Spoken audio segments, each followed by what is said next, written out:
Juelz Santana in the building.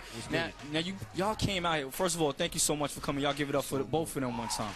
Dipset is in the building. You came out here to lend your support. Why is this important to you?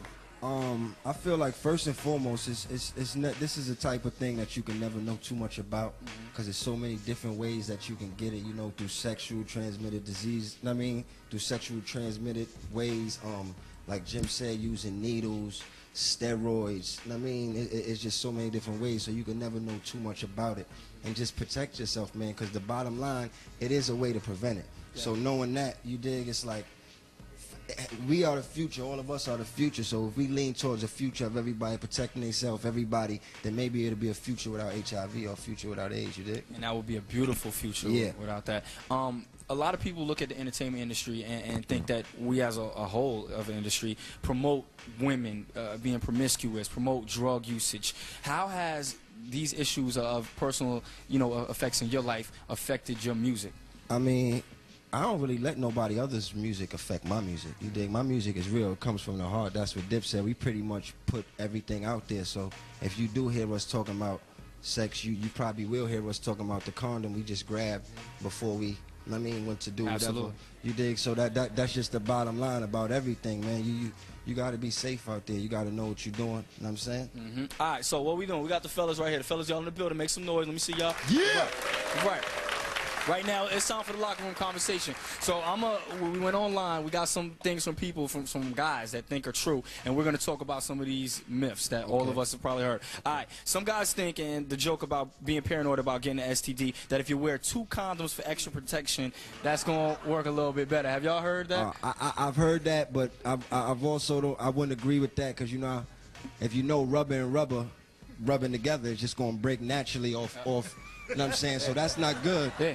And then if you feel like you got to use 2 condoms, that's a red flag anyway. Maybe you just shouldn't be there. And he's actually right. It's very risky. Wearing 2 condoms can actually cause too much friction, which as a result can break the condom, or the condom can roll off. So, yeah. I mean, this is real talk. I dig it. Yeah, it has to be said. The next myth. A lot of fellas especially think, okay, my girlfriend went to the clinic, she got tested, she's clean, and we have unprotected sex, so I must be good. That's a terrible myth. Like that's like a hood myth. Like, nah, my girl just had the baby, they got to test them for the baby and all that. Like, but nah, everybody need to go get tested, because you can have it and you can still have a kid, and the kid don't get it or your girl don't get it. It just might be that, you know what I mean? You just might be that chance to have it like that. You dig? So yeah, man. Dr. Medefro gave me the info. It's a false sense of security. I don't mean to cut you off, but I know they have some things. I don't even know the difference, but something the way it's carriers and not carriers. I don't really know the strands. It's a lot of different things still that you may not even know about it, that we still just be careful. That's the bottom line. He's absolutely right. And once you get tested, you still there's a 3-month period where it can be dormant within your body.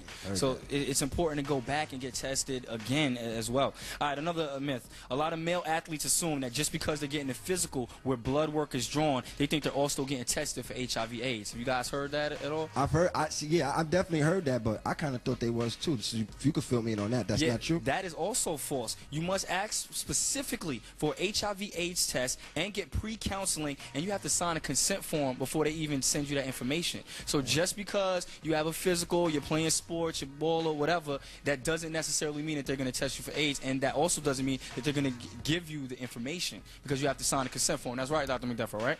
All right, she's over there giving me the cosign. So shout out to her. Once again, you guys have been so informative. Tell people why it is so important to use condoms. Oh man, just for this day right here.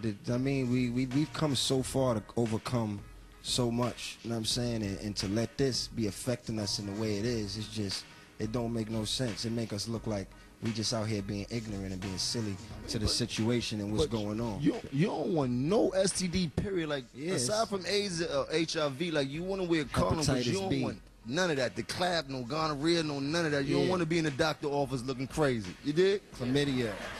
You guys, once again, on days like this, the artists reach out to us. We know both you guys wanted to come on the show. We appreciate that and commend you for that. Yeah. Is there any last final comments you want to give, Jim or Juelz? I just felt like it was my duty to be here, because I know, like Jim said, the people look up to us. And, doctors are always going to come out. This is their job to come out and talk about this thing. But, this is not our job, and we didn't have to do this. So like you said, just us being here, I felt like that was good enough for me. And, I need to learn more about it, too. Like I said, you can never know too much about this thing.